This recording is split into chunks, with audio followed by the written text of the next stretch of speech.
Ah, yes, April of 71.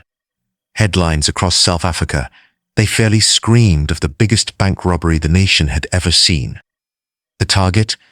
Trust Bank's Commissioner Street branch, there in Johannesburg. Millions of rand, just gone. Security utterly baffled. And the public, well, they were simply shocked. But the real story behind this audacious heist, you see, was far stranger than anyone could have imagined.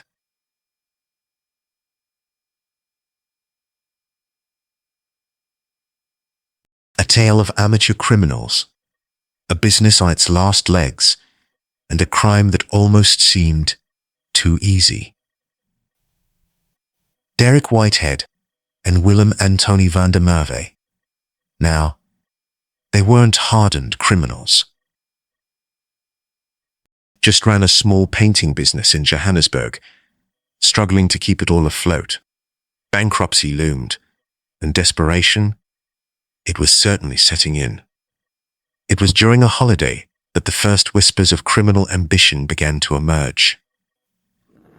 Over drinks, idle conversation, the two men joked about how easy it might be to rob banks in some of these smaller towns. And what started as a casual discussion evolved into a series of reckless, yet meticulously planned, attempts at crime. They tried 3 times, you see. Each attempt, a failure. But failure didn't deter them. It fueled a dangerous obsession with one goal: pulling off the perfect heist.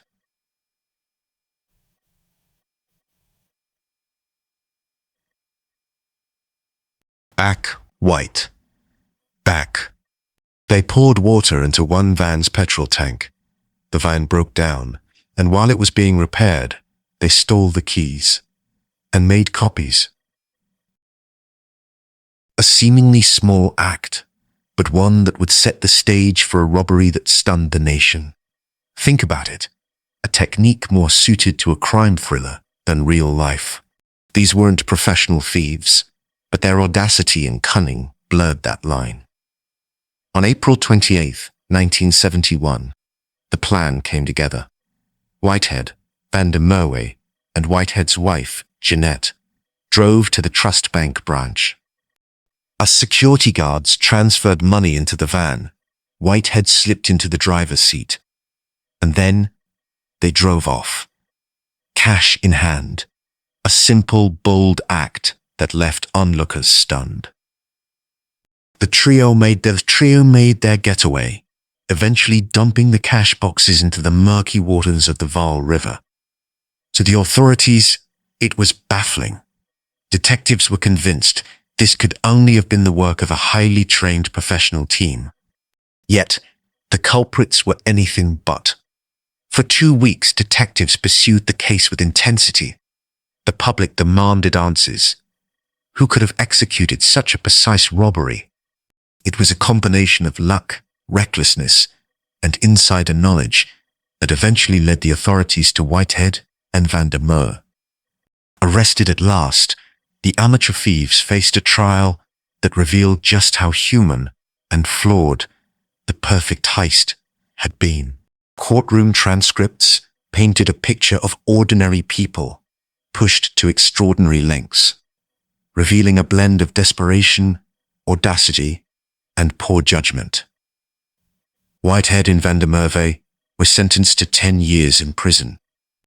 Remarkably, they served only 4.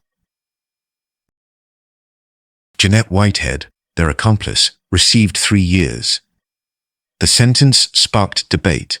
Were these criminals, victims of circumstance, or merely amateurs caught in over their heads?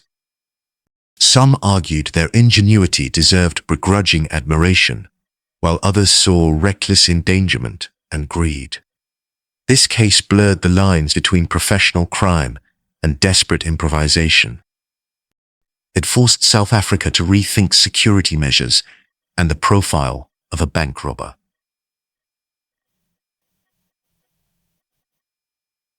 Today, the story of the 1971 Trust Bank Heist has all the ingredients of a thriller.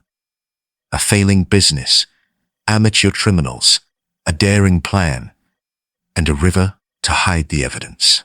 But if the Pablo A., and more importantly, how many near crimes go unnoticed, driven by desperation, observation, and a willingness to take extraordinary risks? This story wasn't just about money. It was about human ambition, error, and the fine line between audacity and recklessness. The biggest bank robbery in South Africa's history wasn't executed by seasoned criminals. It was carried out by ordinary men, pushed by circumstance and guided by audacity. A heist that captivated a nation, challenged the authorities, and remains a cautionary tale of what happens when desperation meets opportunity.